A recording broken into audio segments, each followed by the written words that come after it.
Venezuela, 7:36 de la mañana. Nosotros iniciamos con la entrevista en Puntos de Vista. Por eso le damos la bienvenida a Daniel Santoro. Bienvenido, señor Daniel. Gracias. ¿Cómo está usted? Especialista en sistemas y procesos electorales, que bueno, además estamos conversando otras cámaras, ¿no? Que muchos temas, ¿no? Con respecto a lo que es esta parte acá en nuestro país, luego de lo que ha sido las elecciones presidenciales del pasado 28 de julio. Así que bueno, tenemos que iniciar conversando pues el hecho de que existe la posibilidad de que el sistema electoral haya un fraude, exista algún fraude, porque además sabemos también que de los 10 candidatos, de excandidatos, pues ya 9 aceptaron los resultados, incluyendo a Antonio Ecarri, que usted también como dirigente de Avanzada Progresista, pues también aceptaron los resultados. ¿Existe esta posibilidad? Mira, nosotros hemos venido, por lo menos Avanzada Progresista, en la ruta electoral, porque creemos en la democracia como expresión. El Consejo Nacional Electoral cambió una barbaridad. El Consejo Nacional Electoral ha modernizado todos sus procesos electorales. Nosotros lo hemos dicho. Es muy difícil el fraude en un proceso electoral. ¿Qué es lo que nosotros estamos criticando ahorita? Es la falta de opacidad. El Consejo Nacional Electoral debió publicar los resultados, como siempre lo ha hecho, por mesa. Y allí entonces tú tienes la posibilidad de verificar si estás de acuerdo o no con el resultado, porque tú puedes comparar con las actas que tú tengas los resultados que arroja el Consejo Nacional Electoral. Bueno, y esa es la exigencia que hemos venido haciendo. ¿Para qué? Para darle tranquilidad a la población, para que la gente sienta de verdad que el Consejo Nacional Electoral cumplió con su función, bueno, y que todos quedemos conformes con el proceso electoral, porque lamentablemente esto no ayuda a nadie, ni al gobierno ni a los sectores de oposición, porque queda la incertidumbre, queda la duda, y hasta que el Consejo Nacional Electoral no cumpla con su función, que es la función que queda todavía pendiente, que por cierto son las auditorías posteriores al proceso, igualmente la publicación de estos datos, bueno, seguirán las demandas de parte y parte. El reconocimiento al gobierno pasa, o este proceso electoral pasa, porque el Consejo Nacional Electoral se ponga derecho, para que cumpla como siempre lo hizo, porque, y hay que recordarlo, siempre el Consejo Nacional Electoral, con salvadas excepciones, por lo menos el referéndum que se hizo del Esequibo, no se publican estos resultados por mesa, pero el resto de los procesos electorales han publicado los resultados por mesa y eso es lo que estamos exigiendo. Claro, señor Daniel, pero también tenemos el tema del hackeo, ¿no? Que ellos están denunciando también incluso internacionalmente el hecho de que se hackeó el sistema electoral acá en nuestro país. Entonces sabemos que allí pues tal vez esto es lo que ha causado el retraso entonces para la publicación de estas actas. Mira, creo que fue en el 2021, perdón, si mal no recuerdo, que se nombró una comisión de las diferentes universidades del país para que revisara el sistema electoral venezolano, certificara el proceso. Esa comisión, que estuvieron participando casi todas las universidades, bueno, dio como visto bueno que no había posibilidades de, si se quiere, manipular los datos. Bueno, ¿por qué no retomar nuevamente esa comisión? Solicitar a los expertos venezolanos, que tenemos muchos en el área de sistemas, bueno, que hagan una verificación, además que colaboren con el Consejo Nacional Electoral a corregir si hubo un hackeo, si hubo una falla, si no se pudieron cargar los datos en el sistema. Bueno, yo creo que eso sería la mejor solución y colaboraría con la transparencia del proceso. El Consejo Nacional Electoral puede hacerlo, una comisión independiente, además que ni siquiera estén los candidatos, los representantes de los candidatos, sino una comisión independiente encabezada por las universidades que haga las observaciones necesarias. Y si fue un hackeo, bueno, que el Consejo Nacional Electoral, bueno, lo exponga a lo público. Porque nosotros lo que estamos pidiendo es eso, transparencia, simple y llanamente. Entonces, ¿qué fue lo que está entregando prácticamente el Consejo Nacional Electoral? Ellos dijeron que tienen las pruebas ya necesarias para que el Tribunal Supremo de Justicia, en este caso la Sala Electoral, pueda verificar el hecho de que sí hubo un hackeo, lo que tiene que incluso tienen un plazo hasta de 15 días, ¿no? Para que entonces la Sala Electoral va a revisar todo lo que ha llevado el Consejo Nacional Electoral. También aquí hay que aclarar que pareciera que se hizo las cosas. Un sector de la oposición hizo las cosas muy mal, porque a lo largo de la historia, cuando tú tienes una denuncia de fraude, tú tienes que llevar la denuncia. ¿A dónde la llevas? Pero a la primera instancia, que es la instancia administrativa, es el Consejo Nacional Electoral. Tú te presentas allí, si tú verificas que hubo algún mal manejo de los votos, bueno, tú vas y haces tu denuncia y llevas tus pruebas. El Consejo Nacional Electoral está obligado a darte respuesta. Si te da respuesta y tú no estás conforme con eso, acudes al Tribunal Supremo de Justicia, a su sala electoral. Ese es el mecanismo legal. Ahora, si tú aceptaste ir a un proceso electoral bajo unas condiciones, con un árbitro, competiste bajo esas condiciones, bueno, sigue agotando la vía administrativa, sigue agotando la vía institucional, porque salirse de allí tampoco ayuda. Ponerse a publicar ejemplos, actas en una página que nadie reconoce, que por cierto se han hecho, nosotros tenemos en nuestra organización Avanzada Progresista, el secretario juvenil de nosotros, él es ingeniero en sistemas, hizo una verificación de allí, bueno, y ni siquiera está encargada el 60% de las actas. Aparte de eso, hay actas que se repiten. Entonces, eso tampoco ayuda al proceso, porque quiere generar una matriz de opinión que perjudica al propio proceso electoral. Entonces, ¿la idea cuál era? Bueno, si tenías las pruebas, o si alguien todavía tiene las pruebas, tiene que presentarse ante las instituciones, porque yo acepté la competencia. Nosotros fuimos con un candidato, con Antonio Ecarri. ¿Por qué? Porque le dijimos al país que la polarización, los extremos, bueno, estaba dañando la democracia por muchos años. Y pusimos sobre la mesa la posibilidad de una tercera vía, lo que nosotros llamamos el centro político. No se pudo, lamentablemente. Bueno, ahí están los resultados. El país tendrá que seguir avanzando, se darán las reuniones que se darán.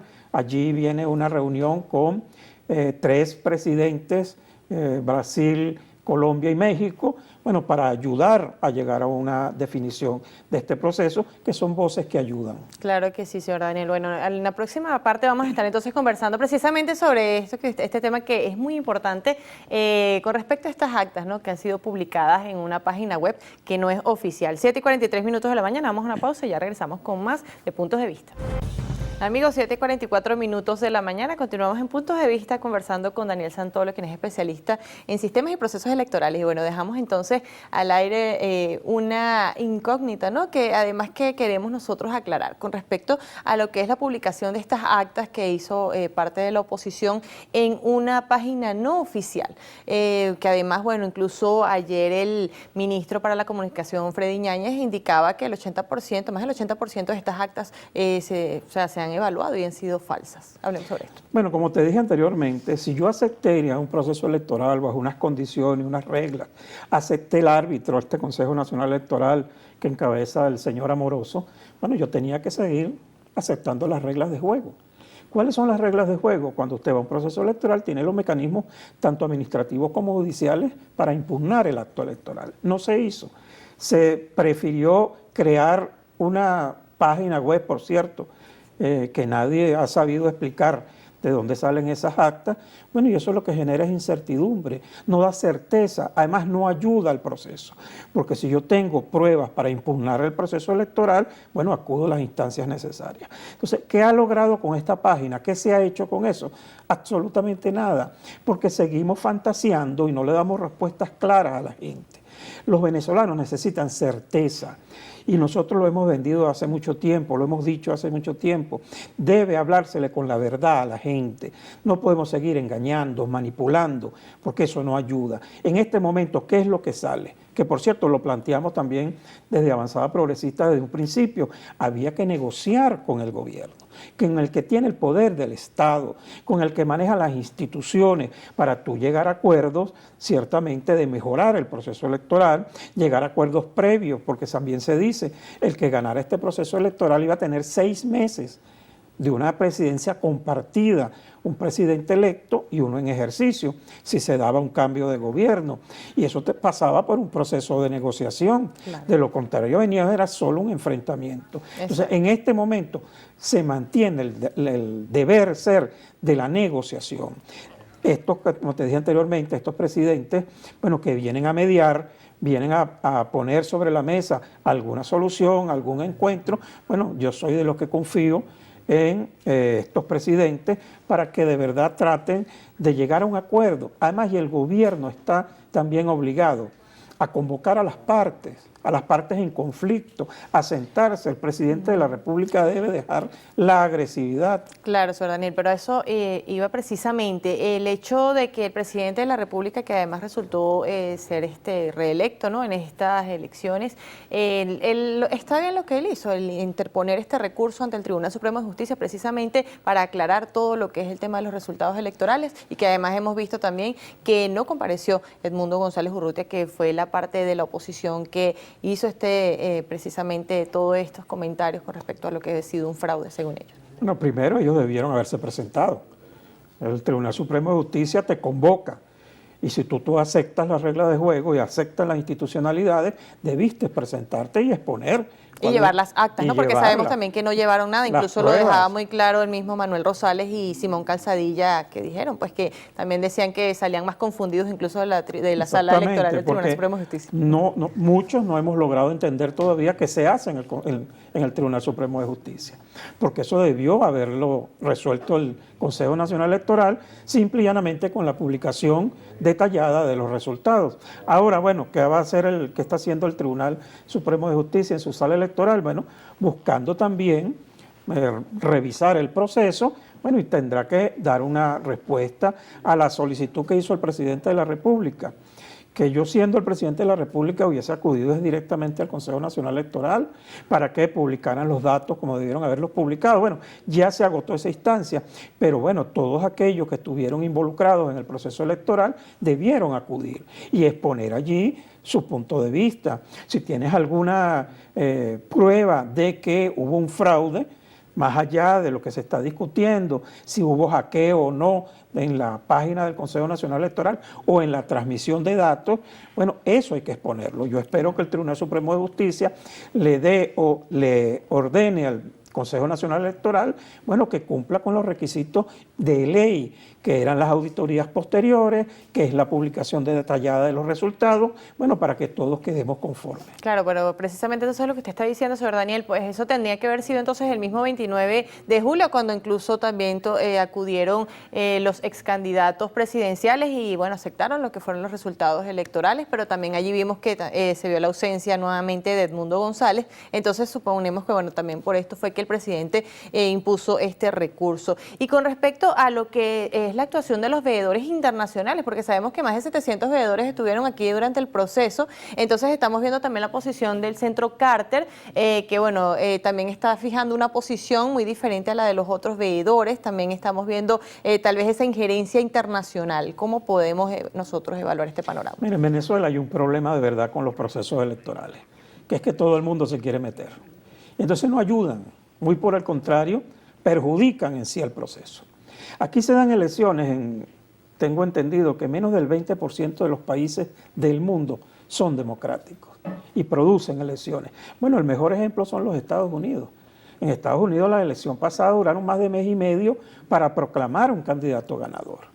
Entonces, no es justificación, ciertamente no es justificación, pero los países tienen que ser autónomos en sus procesos, tiene que haber ciertamente una colaboración de países que quieren ayudar. Hay declaraciones de algunos países que no ayudan en nada, por ejemplo, las de Uruguay, las de Chile. Entonces tú dices, bueno, ayudan, quieren ayudar al pueblo venezolano. Bueno, no ayudan en nada. Estos organismos internacionales que vienen a ver los procesos electorales, pareciera también, bueno, de un lado hay unos que apoyan el proceso, de otros lados no. Bueno, pero lamentablemente en Venezuela esa manía que tenemos de que todo el mundo venga a supervisarnos, en vez de nosotros ser los propios garantes del proceso electoral, que somos los veedores ciertamente que sufrimos el proceso, bueno, tenía que haber sido así. ¿Quiénes iban a ser garantes del proceso electoral? Los 30.036 testigos electorales. Claro, pero precisamente pues los veedores internacionales están ejecutando ese papel acá, ¿no?, de la transparencia de este proceso electoral, que por eso fue que el Consejo Nacional Electoral hizo la invitación a ellos. Y entonces también estamos viendo el hecho de que, por ejemplo, en Chile, ¿no?, hay veedores internacionales que vinieron, representantes de Chile, que no han sido recibidos por Gabriel Boric. Y entonces Gabriel Boric está en una posición de que aquí hubo fraude, pero entonces tampoco recibe los informes que le llevaron sus veedores. ¿Cómo podemos hacer esta lectura? Por eso, porque ahí lo que hay son intereses intereses políticos.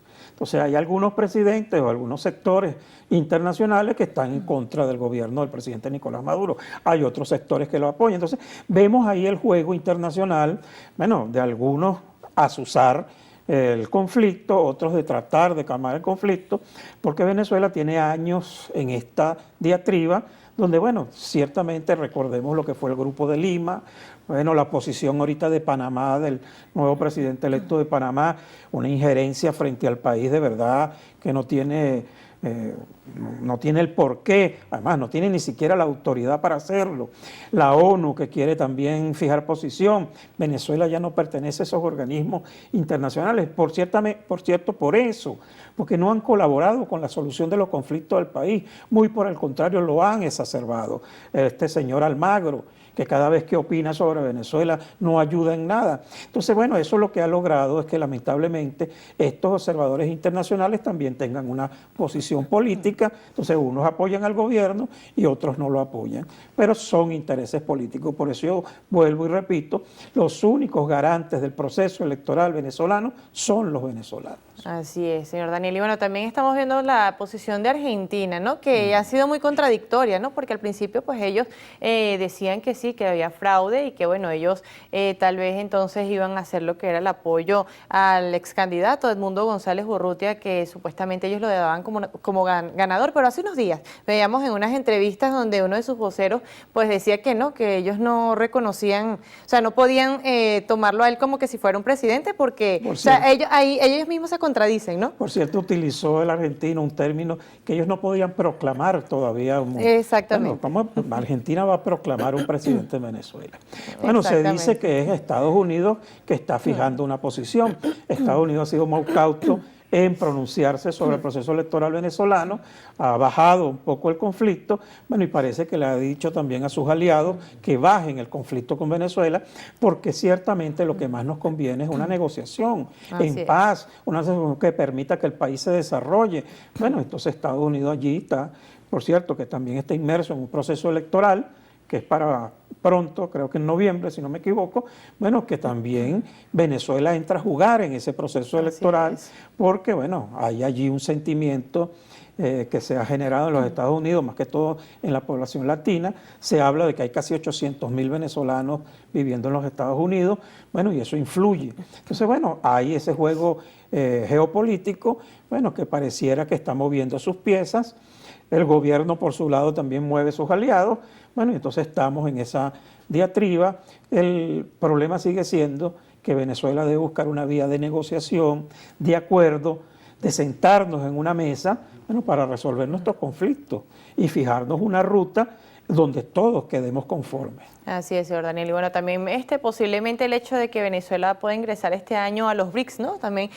Sabemos que esa puede ser una de las razones por las que existe también esta injerencia internacional, porque ya incluso el presidente de la República lo ha dicho, que de ya entrar plenamente a este bloque, pues bueno, ellos si siguen la injerencia de Estados Unidos, especialmente aquí con Venezuela, pues todo lo que son las cuencas petrolíferas y todo lo que es el petróleo venezolano, pues será destinado para este bloque. ¿Será entonces una lectura que podemos dar en la parte internacional? Sí, lamentablemente Estados Unidos ha jugado muy mal con la política con Venezuela, un conflicto perenne, bueno, y esto ha obligado al país, a quienes gobiernan, a buscar aliados. ¿Qué ha hecho el gobierno venezolano? Bueno, busca aliados en China, en Rusia, en Irán, en estos países que están enfrentados a los Estados Unidos, porque nosotros siempre lo hemos dicho. Estados Unidos ha jugado muy mal la geopolítica con Venezuela, apoyando cosas de verdad que uno ni siquiera entiende. La última situación que se planteó esto con un gobierno paralelo. Todavía en Estados Unidos funciona la Asamblea 2015. Así es. Entonces, ¿cómo es posible? Hace unos días veamos eso precisamente. Eso es una loquera. Entonces, tienes unos diputados, entre comillas, funcionando desde los Estados Unidos con una asamblea supuestamente legítima. Entonces, esa dualidad que juega los Estados Unidos, que reconoce por un lado a un gobierno inexistente y por otro lado, bueno, trata de hacerle carantoñas al gobierno de Maduro, del presidente Maduro, bueno, eso no ayuda tampoco en nada. Entonces, Estados Unidos debe empezar a enseriar la política con Venezuela, a entenderse con el gobierno venezolano, a quitar las sanciones, ¿vale? Las sanciones han dañado al país. y lo único que han logrado, aparte de empobrecernos más, bueno, es atornillar al gobierno en la presidencia de la República, porque lamentablemente tienen la excusa perfecta para decir que no pueden. Entonces, Estados Unidos, con estas sanciones, con la restricción económica que se le ha impuesto a nuestra industria petrolera, a todas las relaciones comerciales, bueno, no ha ayudado en nada tampoco a salir de la crisis. Así es, bueno, señor Daniel, muchísimas gracias entonces por habernos acompañado en esta entrevista. Daniel Santolo, especialista en sistemas, procesos electorales. ¿Sus redes sociales, señor Daniel? Bueno, son pocas porque cada vez que hablo el Twitter me lo trancan. No, bueno, pero ahora estamos con Instagram también activos. Sí, Daniel Santolo, todas mis redes sociales. Muchísimas gracias entonces usted por habernos acompañado en esta entrevista, Puntos de Vista. De esta manera nosotros despedimos esta emisión, 7:58 minutos de la mañana. Sigan en la mejor programación de Canal I. Feliz mañana.